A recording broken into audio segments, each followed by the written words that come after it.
One message being sent by Speaker Romualdez. Ako ang pinakamatigas dito sa Pilipinas. Kaya ko kayong lahat. By making Congressman Sandro Marcos the lead or the point man sa pagsulong ng impeachment, ipinakita niya very subtly that the President cannot even control his own son. General Appropriations Fund para matakpan ang kanilang malaking kasalanan dito sa sambayan ng Pilipino. Para sa halip na ito pag-usapan, ang pag-usapan siyempre yung impeachment sa inaakala nilang malaking storya. At alam niyo ba, ang tingin ko dyan, kahit papano ay isang master stroke yan ni Speaker Romualdez. Bakit ko sinasabi?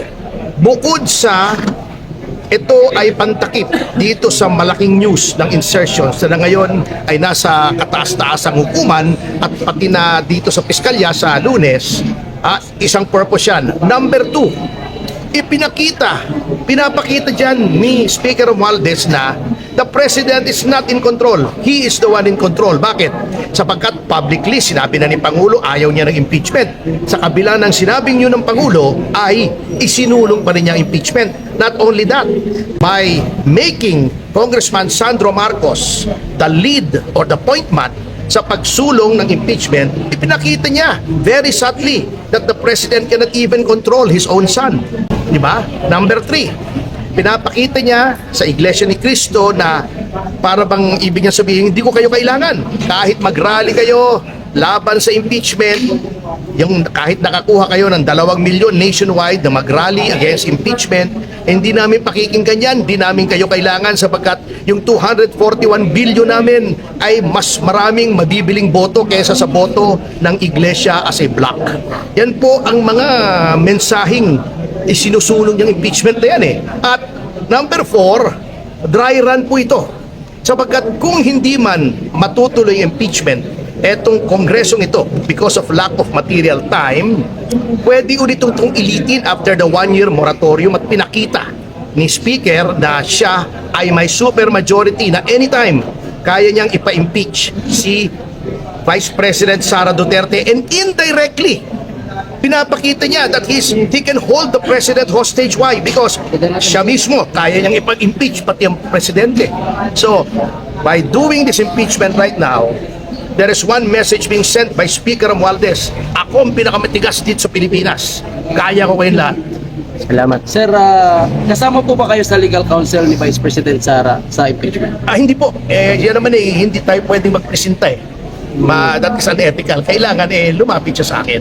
Okay. Besides, I don't think so. Kasi hindi ko naman po kilala si Vice President Sara Duterte. Personally, I've not even met her. Not even once, actually. Attorney, ano po masasabi niyo sa mga congressman na pumirma sa impeachment ni Bibi tapos ang nilarason wala po silang choice kundi pirmahan gawa ng i-hold ang kanilang budget for mawawalan silang budget? That is a matter between them and their own respective consciences. And it's a matter ng kanilang konsyensya. Oo. Sir, pwede po bang matanggal si Martin Romualdez ipingkis? Alam natin yung kaso, mahabang proseso ito. Ipingkis matapos na yung eleksyon tapos yung by commission na yan. Pwede po ba siyang matanggal as congressman? If he's found to have falsified legislative documents, maaring one of the accessory penalties could be disqualification from public office, either temporary or perpetual. So kasama po yung accessory penalty pag ikaw ay convicted with finality ng isang criminal offense. Pero matagal pa yan malayo pa yan.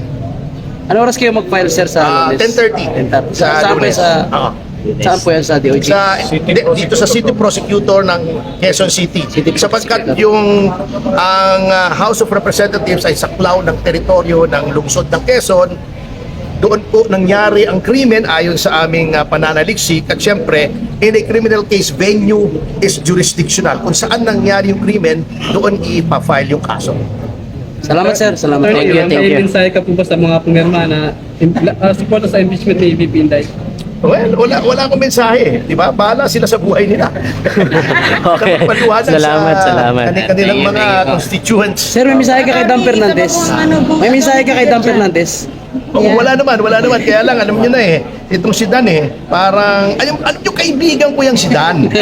Walang biro, nag-free concert pa nga ako doon sa bagong Coliseum niya sa Laguna noon a few years back. May video pa ako. Kaya lang, actually, nung naging congressman, medyo nagkaroon ng poder, parang iba na ang timpla niya. Thank you, sir. Thank you. Hindi, iba na! Padaan. Salamat po.